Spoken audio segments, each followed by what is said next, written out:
నమస్తే తెలుగు న్యూస్ కి స్వాగతం. నేను రూపానాథళ్ళ. కేంద్రంలోని మోడీ సర్కార్ ప్రతిపాదించి ప్రవేశపెట్టిన వక్ఫ్ చట్ట సవరణ బిల్లుకు లోక్సభ ఆమోదం తెలిపింది. కేంద్ర మంత్రి కిరణ్ రిజిజు ఈ బిల్లును ప్రవేశపెట్టారు. దీనిపై బీఎస్సీలో 8 గంటల చర్చకు అంగీకారం కుదిరినప్పటికీ అధికార విపక్ష కూటముల మధ్య తీవ్ర వాగ్వాదాలతో చర్చ సుదీర్ఘంగా సాగింది. దాదాపు 12 గంటలకు పైగా చర్చ జరిగింది. చర్చ అనంతరం లోక్సభ స్పీకర్ ఓం బిర్లా ఓటింగ్ చేపట్టారు.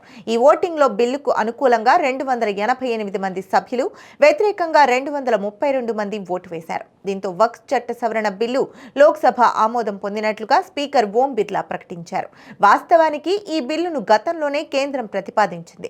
అప్పట్లో ఈ బిల్లులోని కొన్ని అంశాలపై పలు పార్టీల సభ్యులు తీవ్ర అభ్యంతరం వ్యక్తం చేసిన నేపథ్యంలో ఈ బిల్లులో సవరణల కోసం జేపీసీని నియమించింది. పలు దఫాలుగా భేటీలు నిర్వహించిన జేపీసీ ఆయా పార్టీలు చేసిన సూచనలలో కొన్నింటిని ఆమోదించింది.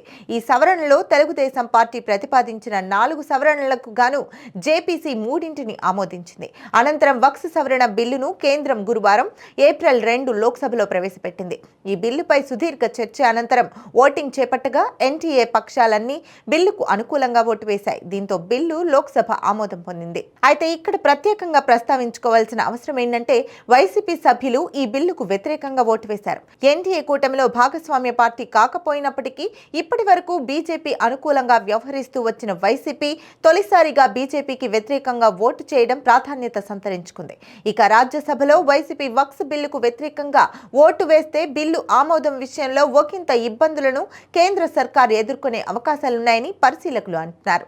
అలాగే అనూహ్యంగా ఇండియా కూటమి పార్టీలన్నీ కూడా ఏకతాటిపై నిలబడి లోక్సభలో బిల్లుకు వ్యతిరేకంగా ఓటు వేశాయి.